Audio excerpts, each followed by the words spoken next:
Beruda.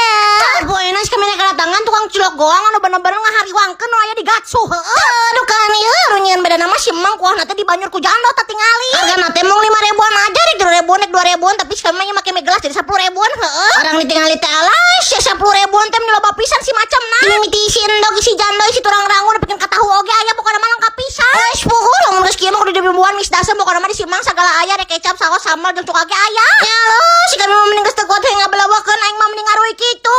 Istighfar 50 juta kali barudak ya teh manis seger-seger teh. Bener-bener nyunceng hari mah bener-bener mix dasar teu katulungan aing mah. Kumaha deui bari nyeruput si mie gelas sama alas aing mah bener-bener gurihna teu katulungan.